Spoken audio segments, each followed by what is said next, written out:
don't do it. We don't show the web address in the in-text reference. You do in the reference list. And as I've advised you, copy and paste that. Some of them are long and it's easy to make errors. You should copy and paste them. Take off the hyperlink or any underlining. Have you ever seen someone do that? Yeah. Really? In text? Sometimes, Oh, right. yeah, and it's very interrupting, isn't it? Because Yeah, these things can be it's really so long. Yeah, like, it looks awful. They do have something in the how do you call footnote, is it? Yeah, but that's quite a different that's system. Different. That's Yeah. like the little number at the end of the Don't sentence. talk about footnotes, it'll confuse everybody. Different system. Alright, over the page, reprints of books. We've talked about this one. Reprint, use the year of publication, not the year of the reprint. Right, so the first time the thing came out. That's different, isn't it, from an edition. Remember, edition's where the thing's been changed and then republished. A reprint is the same document, nothing changed, but it obviously was successful and people printed more of it. So you use the original date of publication there, not the latest reprint date. That means we can use something that re-edited but not republished. I mean, if it is before 2010, if it is a book before 2010. Well, that's an interesting point. No, you'd have to work with your date of publication. So it might have been reprinted just say last year, Yeah. but it's had 10 reprints and it goes back to like 2003. Yeah. That's too old. Yeah. Yeah. So it's not the date of the reprint, it's the date of the original. Yeah. You got to judge it by the date of the original publication. Okay, family names. Sometimes you do get these prefixes, like in Germanic cultures, de, van, von, etc. You just have small de, and they say it appears under D, not under Z, right? So, because that's part of the name, you list that under D, Deswort. These are rare. The main problem I see that comes from these classes with referencing is getting the family name different from the given name. And people often put Susan D, and her name might be Donaldson or something, and it should be Donaldson S, shouldn't it? So make sure that you're not putting a first name there. That's really important. If you're not sure, remember that website I showed you of people's first names? Yeah. You can always check in there. If it comes up in there, probability is that's a first name, and you should be looking at the other name to put as the surname. I know that can be culturally tricky if you're not familiar with lots of names. And of course it gets more culturally tricky, of course, because we get more and more multicultural references, don't we? Not necessarily all English names anyway. We can get lots of cultural names, so we have to really figure out across cultures sometimes what's family and what's given names.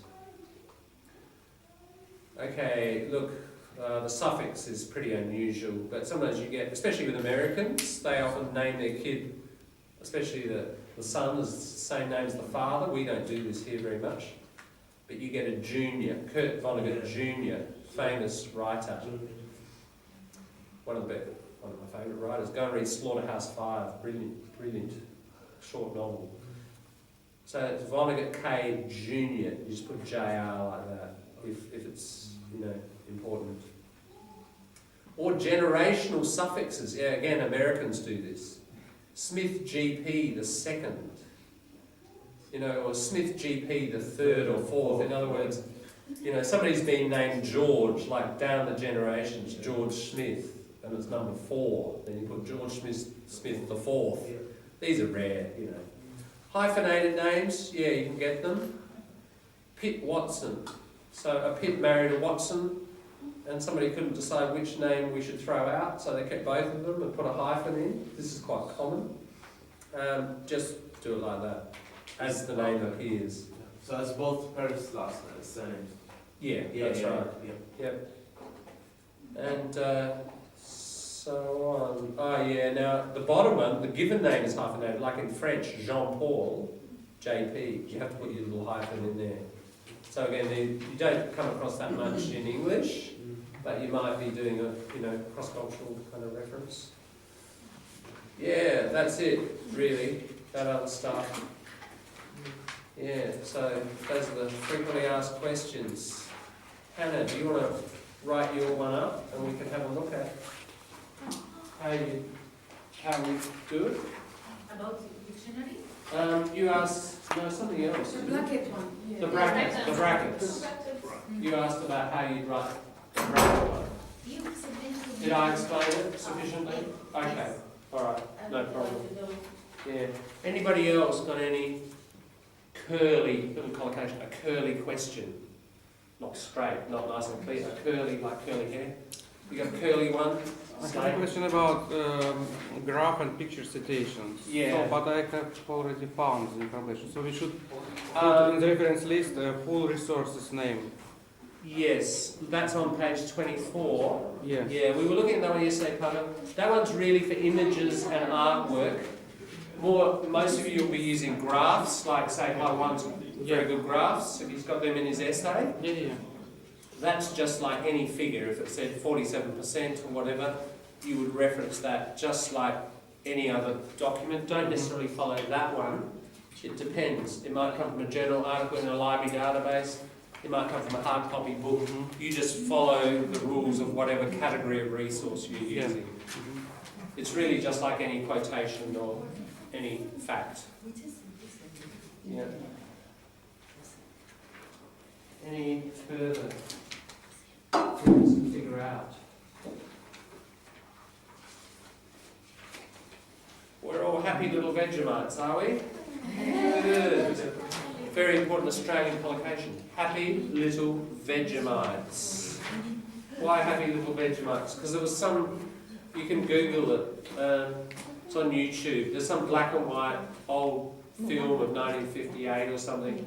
People dressed up as little Vegemite jars going, we're happy little Vegemites. So people might say, are you happy? Are we all happy? Yes, we're happy little Vegemites. Good. Okay, so have a look tonight. Try to apply this to your sources. Try knocking out your draft reference list and your in-text. We've kind of completed the instructions now, the main instructions. No doubt there'll be little tricks and curly ones. Bring them along tomorrow, just those ones, 1, 2, 3, 4. We'll do a bit of consultation, good practice. Maybe we'll even put a few up on the board for discussion. People can come up and try to edit them, get them tweaked, remember that word? And then, try to get the final draft for Friday, and we'll again swap them and knock the thing into shape. Both in text and reference list. Good. All right.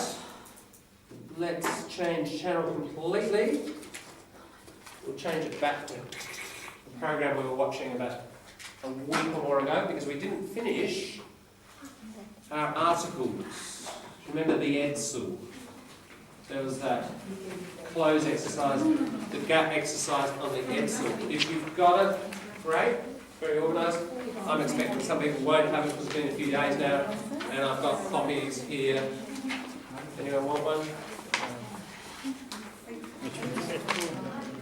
It's at the end of the chapter that we've been working on articles. And it's called The EDSU, A Modern Anti-Success Story. And hopefully you've had a look at it. Over to you for 10 minutes to check with your partners.